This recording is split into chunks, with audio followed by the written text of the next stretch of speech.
today we're making my favorite Mediterranean meatballs. You can use any kind of ground meat. You can use ground lamb, ground beef, ground chicken. Today I'm using ground turkey. So I'm going to start off with a pound of pretty lean ground turkey that's already in my bowl here.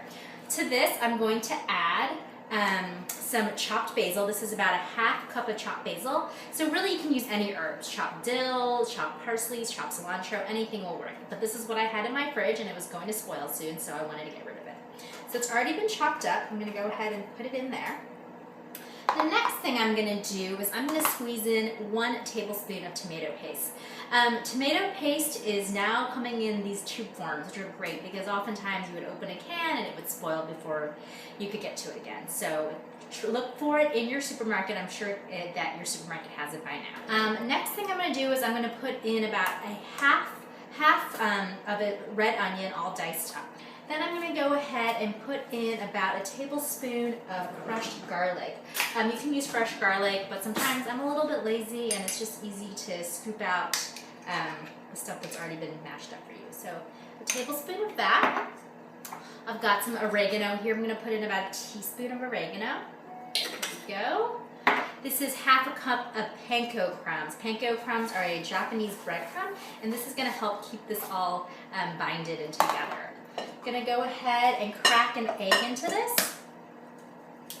When you crack an egg, you actually don't want to do it on a sharp surface. You want to do it on a flat surface. When you do it on a sharp surface, some of the eggshells can break into the egg, causing that to get into your whatever you're cracking into. I'm gonna go ahead and just kind of whisk that egg up a little bit before it all gets incorporated.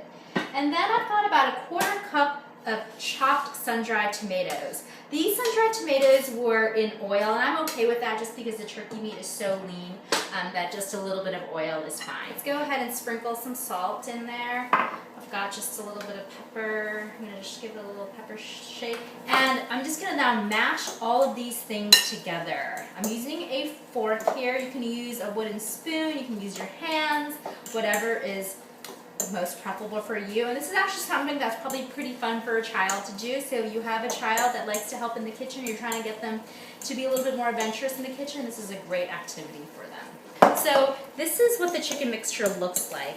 It looks a little bit too wet to me. So what I'm going to do is I'm going to put some panko breadcrumbs in to give it a little bit of more body so it dries out a bit and it's not as tough to work with because it's going to be too wet. So I'm going to probably put in another 1/4 cup of panko breadcrumbs. I'm going to go ahead and do that really quickly. I keep my panko in the fridge, which helps it not go bad. So I'm just going to eyeball it. I'm going to throw in probably another 1/4 cup here. That looks good. Mix. I'm going to give it one more quick mix so everything gets through. And this is now looking much better. Looks like a lot easier to work with. So when you're cooking, pay attention to not just, the taste of things, but how things look.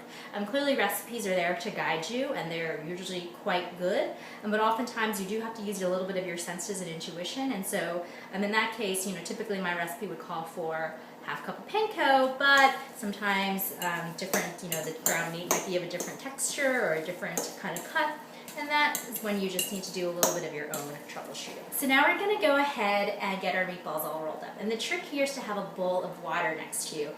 Getting your hands wet is what keeps the meat from the meatballs from sticking to your hands, and it's a little bit just easier to work with. So you want to get your hands nice and wet between the meatballs. There's a couple of different techniques. If you wet your entire hand, you can kind of just toss the meatball back and forth and just kind of cup it with your palm, and that gives you a nice round meatball there.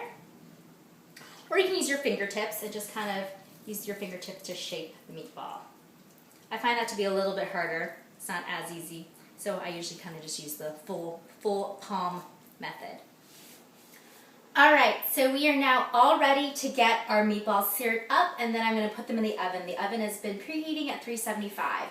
And what I've got here is this little setup where I've got a baking sheet with a cooling rack over it. And the reason for that is I'm going to sear off the meatballs and then put them on this cooling rack so that when it bakes, if there's any fat that needs to drip off, it's going to drip down as opposed to having the meatballs like cook in their own fat and making them super greasy. So that's why we have this little setup here.